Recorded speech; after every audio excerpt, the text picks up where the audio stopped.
दोस्तों, हमारे झूठ बोलने की और हमारे सच बोलने की आदत हमारी ज़िंदगी को कितना ज़्यादा प्रभावित कर सकती है, यानी कि कितना ज़्यादा हमारी ज़िंदगी में इफ़ेक्ट डाल सकती है, ये हम गौतम बुद्ध की जीवन बदलने वाली रियल लाइफ स्टोरी के माध्यम से जानेंगे। सो फ्रेंड्स, मैं हूं ट्विंकल। स्वागत है आपका मेरे यूट्यूब चैनल लाइफ चेंजिंग ज्ञान से।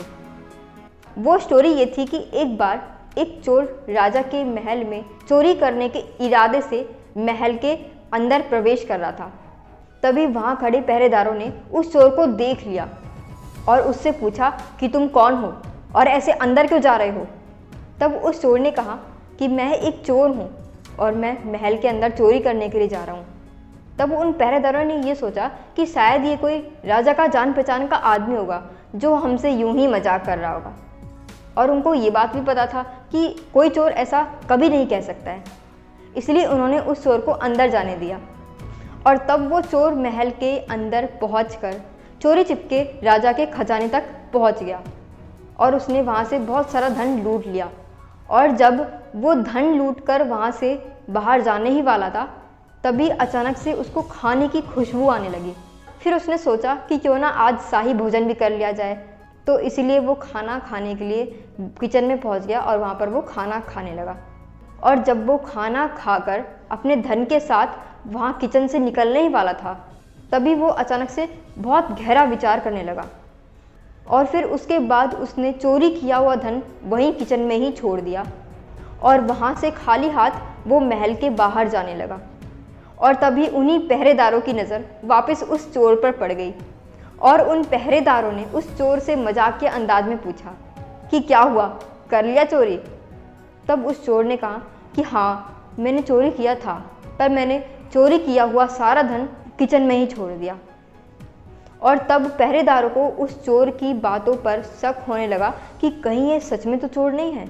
इसलिए उन्होंने सोचा कि क्यों ना इस चोर को साथ में लेकर किचन में चेक किया जाए, और तब उन्होंने ऐसा ही किया। वो पहरेदार उस चोर को साथ में लेकर किचन में पहुंच गए और वहाँ पर उन्होंने देखा कि यहाँ पर तो सच में धन पड़ा हुआ है। इसलिए उसी समय उन पहरेदारों ने उस चोर को पकड़ लिया और उसके बारे में सारी घटना बताकर राजा के सामने पेश किया।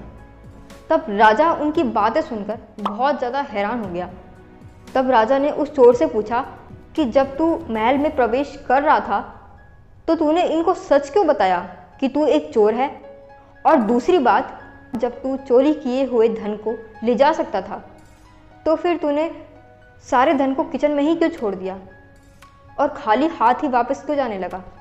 तब उस चोर ने बताया कि हे महाराज, मैं कई सालों से चोरी कर रहा हूँ और चोरी करना ही मेरा पेशा है और इसी से ही मेरा घर परिवार चलता है। लेकिन मैं छोटी मोटी चोरियाँ करके बहुत थक चुका था, इसलिए मैंने सोचा कि क्यों ना राजा के महल में बड़ा हाथ मारा जाए, जिससे कि मेरी ज़रूरतों के साथ साथ मेरी बड़ी ख्वाहिशें भी पूरी हो जाएं। और यही सोचकर मैं आपके महल में चोरी करने के इरादे से घर से निकला था। पर जब मैं आपके महल की तरफ जा रहा था तो मैंने देखा कि रास्ते में बहुत ज़्यादा भीड़ लगी हुई है। एक पेड़ के नीचे बहुत सारे लोग इकट्ठा हो रखे थे।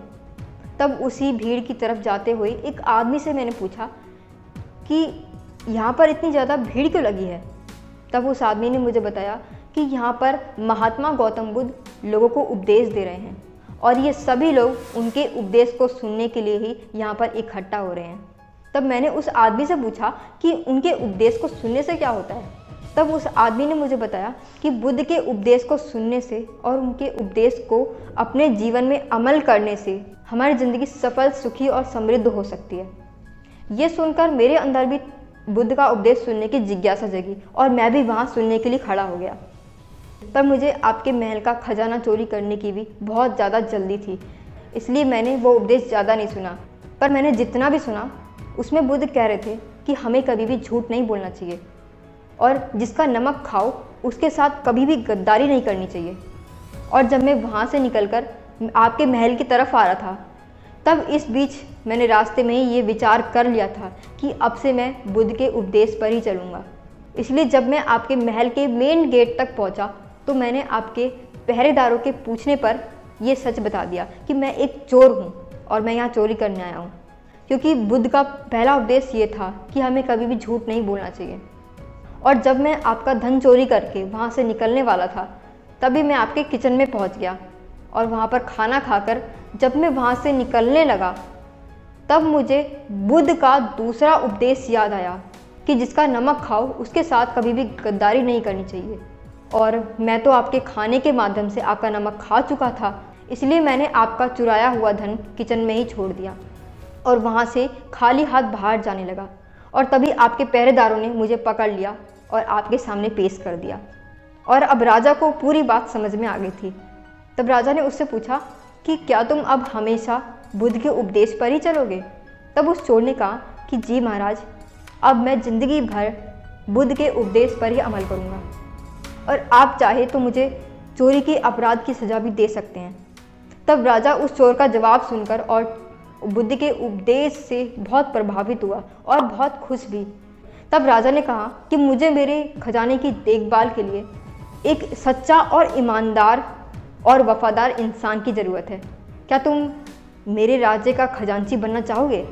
ये सुनकर वो चोर बहुत खुश हो गया और उसने खुशी खुशी हाँ कर दिया। और इसी तरह से बुद्ध के उपदेश पर अमल कर कर एक चोर राजा का खजांची बन चुका था। और अब उस चोर के पास हर वो चीज़ थी जो वो अपनी ज़िंदगी में हमेशा चाहता था, जैसे कि मान सम्मान, धन दौलत, इज्जत और रुतबा भी। तो दोस्तों, ठीक उसी तरह से जो इंसान खुद को चालाक समझता है, दूसरों के साथ चीट करता है, धोखाधड़ी करता है, विश्वासघात करता है और हमेशा झूठ बोलता है, तो ऐसे लोगों के पास कोई भी अच्छे लोग नहीं आना चाहेंगे और कोई भी ऐसे लोगों पर विश्वास नहीं करना चाहेगा और शायद आप भी नहीं करना चाहेंगे ऐसे लोगों पर विश्वास। और ऐसे लोग ऐसा करके अपनी ही ज़िंदगी में दुख, तकलीफ, कष्ट और उलझने पैदा करते हैं। और दूसरी ओर अगर कोई इंसान सच बोलता है और ईमानदारी और वफादारी के रास्ते पर चलता है तो उसके ऊपर विश्वास करने वाले लोगों की तादाद धीरे धीरे बढ़ती रहती है। और जब ज़्यादा लोग हम पर विश्वास करेंगे तो हमारे पास अच्छे और सफल लोग आना चाहेंगे और हमारे साथ काम करना पसंद करेंगे। और ये बात तो आपको पता ही है कि अच्छे और सफल लोगों की संगत करने से हमारा सफल होना और भी कितना ज़्यादा आसान हो जाता है। सो फ्रेंड्स, आज के लिए बस इतना ही। मेरी वीडियो कैसी लगी है मुझे कमेंट करके ज़रूर बताइए और वीडियो अच्छी लगी तो लाइक कीजिए और मेरे चैनल को सब्सक्राइब कीजिए। तब तक के लिए मिलते हैं अगले वीडियो में। Thanks for watching.